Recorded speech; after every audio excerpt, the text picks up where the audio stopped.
Quantum number. जब आप quantum number की डेफिनेशन पढ़ते हो तो एक डेफिनेशन लिखी होगी, सुना दीपिका क्या लिखी है?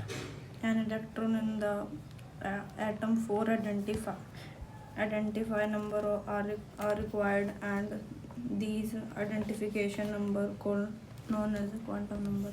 खुद से समझ में नहीं आया ना, देख समझने की बात करते हैं। क्वांटम नंबर है मेरे पास सेट ऑफ 4 नंबर है जी, सेट ऑफ 4 नंबर। ये जो सेट ऑफ 4 नंबर है मेरे को कंप्लीट इन्फॉर्मेशन देता है इलेक्ट्रॉन के एड्रेस के बारे में।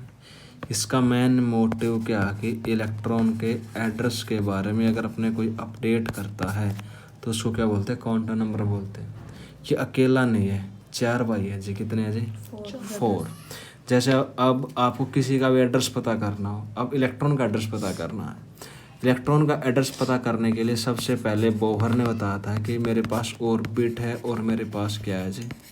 सेल। ये बात किसकी थी? बोहर भाई साहब आए थे। बोहर भाई साहब ये बता के चले गए थे कि ऑर्बिट होता है और सेल होता है। अब इससे आगे पढ़ा कि सेल के अंदर अपने कौन प्रेजेंट होते हैं जी? सब सेल होते हैं। सब सेल जो अपने को पढ़ने कौन से? S, P, D और F। इन सब सेल के अगर अंदर की बात करते हैं तो कौन प्रेजेंट होता है मेरे पास? ऑर्बिटल। और ऑर्बिटल के अंदर कौन प्रेजेंट है जी? इलेक्ट्रॉन्स। अपने को कैसे पढ़ना है? जो ऑर्बिट है और जो सेल की इंफॉर्मेशन देता है उसको बोलता हूँ मैं प्रिंसिपल क्वांटम नंबर, जिसको किससे रिप्रेजेंट करता हूँ? एन से। जो मेरे पास सब सेल के बारे में इंफॉर्मेशन देगा उसको मैं बोलता हूँ एजीमुथल क्वांटम नंबर। किससे रिप्रेजेंट करता हूँ? एल से। जो मेरे को नंबर ऑफ ऑर्बिटल के बारे में बताएगा उसको बोलता हूँ मैग्नेटिक क्वांटम नंबर, जिसको किससे डिनोट करते हैं? एम से। फिर ऑर्बिटल में इलेक्ट्रॉन और इलेक्ट्रॉन की स्पिन की बात करता है कोई एक क्वांटम नंबर, जिसको क्या बोलते हैं? Spin quantum number.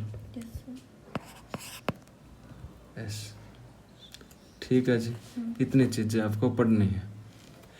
1 बाय 1 पढ़ना स्टडी करते हैं कि कौन किसकी कितनी इन्फॉर्मेशन दे रहा और क्यों। सबसे पहले जिंदगी में किससे डील करते हैं? Principal quantum number n. ये भाई साहब हमें कहाँ मिले थे? Bohr model of atom. Bohr model of atom में मुलाकात किससे हुई हमारी? एन से। एन हमारे पास बोला था, बोहर ने बोला था जो मेरे पास एन है ऑर्बिट था जी, या मैंने इसको क्या बोला था? सेल बोला था। और उसने बोला था कि मेरे पास, मैं ऑर्बिट उसको बोलूँगा, एक क्लोज्ड सर्कुलर पाथ को मैं क्या बोलूँगा? ऑर्बिट बोलूँगा। एक क्लोज सर्कुलर पाथ को ऑर्बिट बोला गया। और मेरे पास ऑर्बिट जो होंगे वो कैसे होंगे? मेरे पास स्टेशनरी ऑर्बिट होंगे जी, जिसकी एनर्जी लेवल या जिसकी एनर्जी मेरे पास क्या रहेगी? फिक्स रहेगी। और ये भी बोला था कि मेरे पास कितने होंगे? Infinite number of stationery orbit होंगे। सारी बातें बोल दी थी। और बोला था और उनकी एनर्जी क्या होंगी? मेरे पास फिक्स होंगी। फिर एक बात बोली थी गई थी कि इलेक्ट्रॉन उनमें रिवॉल्व करेगा जिसका एंगुलर मोमेंटम किसके इक्वल होगा? NH/2π के। फिर जो मेरे पास ऑर्बिट है, हमारे पास क्या थे? ऑर्बिट थे। हमने बोला था कि ऑर्बिट हमें किसकी इंफॉर्मेशन दे रहे हैं? एनर्जी लेवल के बारे में बताएंगे। या सेल है, सेल की एनर्जी के साथ डील करते हैं जी। फिर ये इतनी बात बताने के बाद ये बात बोली गई थी कि जैसे जैसे मेरे पास एन की वैल्यू इंक्रीज होती जा रही थी, एन की वैल्यू इंक्रीज होगी। एन मेरे पास ऑर्बिट है और एन की वैल्यू इंक्रीज होने से मेरी एनर्जी की वैल्यू क्या होगी? इंक्रीज होगी। सबसे पहले पता हो कि एन होगा क्या? एन मेरे पास एक इंटीजर है जो 1 से स्टार्ट होकर मेरा कहाँ तक जाता है? इन्फिनिटी तक जाता है। ये बात पढ़ के आए थे कि energy of K shell less than energy of L shell, M shell energy of N shell and so on. और जैसे जैसे मैं दीपिका इन्फिनिटी तक जाऊंगा मेरी एनर्जी क्या होती जाएगी? इंक्रीज होती जाएगी जी। N1 से या इसको किस तरह से E1 less than E2 less than E3 less than E4 and E infinity तक। जैसे मैं E1 से कहाँ किसकी तरफ गया इन्फिनिटी E इन्फिनिटी तक या एनर्जी ऑफ KLMN से इन्फिनिटी तक जाता हूँ तो मेरे पास जो एनर्जी होगी वो कंटिन्यूस क्या होगी इंक्रीज होगी। लेकिन जैसे ही मैं इन्फिनिटी तक पहुँचता हूँ तो वैल्यू क्या हो जाएगी जीरो। तो यहाँ तक मेरे को पता चला कि जो मेरा प्रिंसिपल क्वांटम नंबर है वो मेरे को ऑर्बिटल लिख दिया भाई, ऑर्बिट आएगा। किसके बारे में बता रहा है ऑर्बिट के बारे में बता रहा है जी, ठीक है जी। Yes sir. और सेल के बारे में बता रहा है। सेल में मेरे को ये बताएगा एनर्जी किसकी ज़्यादा किसकी कम, ठीक है जी। बोहर के अकॉर्डिंग हमने हाइड्रोजन एटम के लिए क्या पढ़ा था, एनर्जी पढ़े थे, energy of the Bohr nth orbital के लिए, nth ऑर्बिटल बोल रहा हूँ बार nth ऑर्बिट के लिए हमने बोहर ने एनर्जी काउंट की थी। En फार्मूला मेरे पास क्या था, En energy of the nth orbit, energy of the nth orbit formula क्या था मेरे पास 13.6 into Z square by n square. ये हमने प्रूव भी किया था, लेकिन बस आपको क्या रखना, याद रखना जेड मेरे पास क्या था एटॉमिक नंबर और एन मेरे पास क्या था ऑर्बिट का नंबर। अब जैसे मेरे पास एन की वैल्यू क्या होगी इंक्रीज होगी, ये मेरे पास पूरी वैल्यू नेगेटिव में क्या जाएगी डिक्रीज होगी। और नेगेटिव में वैल्यू का डिक्रीज होना energy of the nth orbit की वैल्यू क्या हो जाएगी इंक्रीज हो जाएगी। नेगेटिव में क्यों जाएगी सर ये? नेगेटिव में क्यों जाएगी जी, माना कि मेरे पास ये वैल्यू -13.6 है जी, नेगेटिव में वैल्यू का डिक्रीज होना, ये वैल्यू एक टाइम 10 रहेगी, एक टाइम 5 है जी, एक टाइम 4, फिर 0, फिर 1 2 3 4। अब ये किसकी तरफ बढ़ रही है पॉजिटिव की तरफ। यहाँ से मैं यहाँ की तरफ गया, वैल्यू क्या हो रही है नेगेटिव में वैल्यू का डिक्रीज होना, ओवरऑल वैल्यू क्या क्या होना पॉजिटिव की तरफ बढ़ रही, तो वैल्यू क्या होगी इंक्रीज होगी। नंबर लाइन मेरे पास क्या जी नंबर लाइन, ये मेरे पास नंबर लाइन, यहाँ पर मेरे पास क्या 0, यहाँ पर मेरे पास 13.6, यहाँ पर मेरे पास -1, यहाँ पर मेरे पास +1, यहाँ पर मेरे पास 10। कौन सी वैल्यू ज़्यादा बड़ी है -13.6 या -1? -1 वैल्यू मेरे पास क्या है बड़ी। तो मैं अगर लेफ्ट हैंड साइड से किसकी तरफ बढ़ा राइट हैंड साइड वैल्यू क्या हो रही है इंक्रीज, लेकिन मैग्नीट्यूड क्या हो रहा है डिक्रीज। n के बढ़ने से ओवरऑल वैल्यू नेगेटिव में क्या होगी डिक्रीज, और नेगेटिव में डिक्रीज होना वैल्यू क्या होना होता है इंक्रीज, ठीक है जी। एनर्जी के बारे में इंफॉर्मेशन दे रहा है, फार्मूला बता दिया, वैल्यू आपकी किस में थी इलेक्ट्रॉन वोल्ट में। इसके बाद रेडियस ऑफ बोहर ऑर्बिट के बारे में बात हुई थी। जब हमने रेडियस का फार्मूला पढ़ा था या आपको पढ़ाया गया था, मैंने बोला था कि डेरिवेशन करा दिया, बस आपका फार्मूला याद रखना है। Radius of the nth orbit, radius of the nth orbit 0.529 into n square by क्या आपके पास जेड, एंगस्ट्रॉन में। डाटा किस में आपके पास एंगस्ट्रॉन में था जी।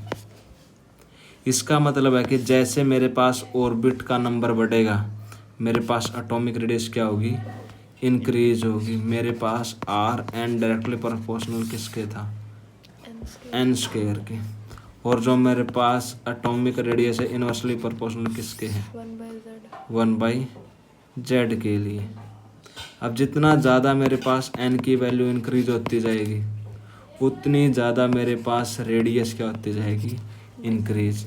इस चीज़ को हम सिंपली ऐसे देख सकते हैं कि ये मेरे पास कौन nucleus, first orbit, second orbit, third orbit, fourth, fifth, sixth और अपने पास क्या सेवंथ।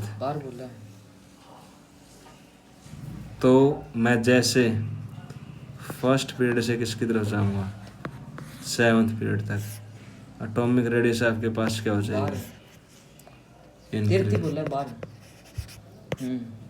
एटॉमिक रेडियस क्या हो जाएगी आपके पास इंक्रीज। सिंपल सा नजर आ रहा है। फिर किसके बारे में बताया था इसने? वेलोसिटी के बारे में। किसके बारे में जी? वेलोसिटी के बारे में। वेलोसिटी के बारे में। जब वेलोसिटी के बारे में बातें कर रहे हैं तो फार्मूला आप क्या कराया था? v इक्वल टू 2.18 2.8 हो गया। 18 2.18 इंटू 10 की पावर 8 है ना? 6 करके छोटा हो गया। जेड बाई एन मीटर पर सेकंड, सेंटीमीटर लिख देता था मैं। 2.18 इंटू 10 की पावर 6 जेड एन मीटर पर सेकंड। ठीक है जी। जैसे जैसे मेरे पास अब अगर n की वैल्यू क्या होगी? इंक्रीज होगी, तो मेरे पास वेलोसिटी की वैल्यू क्या आ जाएगी? डिक्रीज हो जाएगी। डिक्रीज हो जाएगी। फिर बोला था कि मेरे पास मेरा इलेक्ट्रॉन किसी ऑर्बिट में तब मूवमेंट करेगा जब उसका एंगुलर मोमेंटम mvr किसके इक्वल होगा?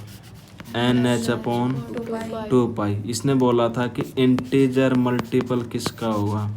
h अपॉन 2 का। n मेरे पास यहाँ पर क्या है? एक इंटीजर है जी। ठीक है जी। फिर लास्ट में इसने क्या बताया कि मेरे पास मेरे ऑर्बिट है मेरे पास कि मेरे ऑर्बिट में मैक्सिमम नंबर ऑफ इलेक्ट्रॉन कितने आ सकते हैं? एक ऑर्बिट में मैक्सिमम नंबर ऑफ इलेक्ट्रॉन आ सकते हैं 2 की पावर 2 इंटू n का स्क्वायर। ठीक है जी। n मेरे पास क्या है? ऑर्बिट। फर्स्ट ऑर्बिट में मैक्सिमम नंबर ऑफ इलेक्ट्रॉन मेरे पास कितने आएंगे? 2 गुणा 2 इंटू 1 का स्क्वायर 2 इंटू 2 का स्क्वायर 4 8 एंड सो ऑन। आपके पास ये किसके लिए? n इक्वल टू 1 के लिए। ये किसके लिए? n इक्वल टू 2 के लिए। ये सारे की सारी बातें किसने बोली थी? बोहर ने बोली थी। बोहर का सारा डाटा किसने में कंक्लूड कर रहे हैं? Quantum number. ठीक है जी। पत्ते पढ़ ली। ये तो बोहर में पढ़ी थी, ये पढ़ी थी। पूरा बोहर मॉडल किस में एक्सप्लेन हो गया आपका? Quantum number. ये बात बोली गई थी। चीजें हुई कैसे आपके पास? न्यूक्लियस, ये मेरे पास orbit, first second third fourth fifth. मैं हर बार कितने ड्रा कर रहा हूँ? 7 ही करने हैं, क्योंकि पीरियोडिक टेबल में कहाँ तक जाना अपने को? 7 पीरियड तक जाना। ये सारे के सारे मेरे पास ऑर्बिट या क्या बोलना shell n equal to 1 2 3 4 5 6 and 7। अब हर एक ऑर्बिट के अंदर सब सेल अलग से प्रेजेंट होंगे, ऑर्बिटल उसके साथ ही आएंगे मेरे पास। इन ऑर्बिट को देखकर मैं ये बताऊंगा कि इस ऑर्बिट की मैं रेडियस के बारे में बातें कर सकता हूँ। अगर मेरे को n का पता है, अगर मेरे को n का पता तो मैं रेडियस बता सकता हूँ, क्योंकि मेरे को रेडियस का फार्मूला पता, अभी हम करके आए हैं जी। ठीक है जी। 0.529 n square by Z. Orbit का पता तो वैल्यू पुट करेंगे बता देंगे। मान लो मेरे पास हाइड्रोजन एटम है जिसका एटॉमिक नंबर मेरे पास क्या 1। अब अगर मेरे से कोई पूछे इसकी वेलोसिटी के बारे में, तो वेलोसिटी का तो फार्मूला हमने यहीं लिखा है कि मैं वेलोसिटी के बारे में इजीली बता सकता हूँ। मैं इसकी एनर्जी के बारे में बता सकता हूँ कि एनर्जी कितनी आएगी? माइनस का 13.6 into Z square by n square. कोई दिक्कत नहीं है जी। फिर मैं ये भी बता सकता हूँ कि मेरे पास अगर 2 ऑर्बिट गिवन है, मेरे पास एनर्जी ऑफ के है और एनर्जी ऑफ मान लो कि मेरे पास एल है, तो बता दूंगा कि एनर्जी ऑफ एल मेरे पास ज़्यादा होगी, एनर्जी ऑफ एल सब सेल की। रेडियस के बारे में बताते हैं, वेलोसिटी, एनर्जी और किसके बारे में मेरे पास हाँ, इसके बाद मैं बता सकता हूँ कितने नंबर ऑफ मेरे पास क्या आएंगे? इलेक्ट्रॉन आएंगे किसी भी ऑर्बिट में। फार्मूला मेरे पास क्या? 2 की पावर n स्क्वायर। फिर मैं बता दूंगा कि मेरा इलेक्ट्रॉन किस ऑर्बिट में घूम रहा है या रिवॉल्व कर रहा है, उसको किसके हेल्प से मैं बताऊंगा? एंगुलर मोमेंटम mvr किसके इक्वल? अगर h अपॉन 2 पाई। तो इतनी इन्फॉर्मेशन प्रोवाइड कर सकता हूँ। ये सारी चीज़ें क्यों प्रोवाइड कर रहा हूँ कि हर एक चीज़ किसके ऊपर डिपेंड कर रही है? एन के ऊपर। एन अपने पास क्या प्रिंसिपल क्वांटम नंबर जो एक इंटीजर आएगा, स्टार्ट 1 से होकर कहाँ तक जाएगा, इन्फिनिटी तक। क्लियर? Yes sir. सारी बातें हमने किसकी फॉर्म में लिख दी, थ्योरी की फॉर्म में, कि मेरे पास ऑर्बिटल कंप्लीट इन्फॉर्मेशन देता है 4 नंबर के बारे में। ठीक है जी। किसने गिवन किया था, बोहर ने। वैल्यू 1 से infinity, orbit 1 2 3 4, shell KLMN, radius के बारे में बता दिया, रेडियस का इंक्रीजिंग ऑर्डर बता दिया। फिर किसके बारे में बात हुई, एनर्जी के बारे में बात हुई। फिर सेल की एनर्जी क्या होगी, इंक्रीज होगी। वेलोसिटी के बारे में बता दिया, एंगुलर मोमेंटम के बारे में डील होगी। प्रिंसिपल क्वांटम नंबर है, ये बता दिया कि मेरे पास इलेक्ट्रॉन कितने मैक्सिमम नंबर ऑफ इलेक्ट्रॉन आ सकते हैं। ये सारी बातें हमने स्टडी कर ली। Yes sir. किसी को कोई दिक्कत, नो सर। नो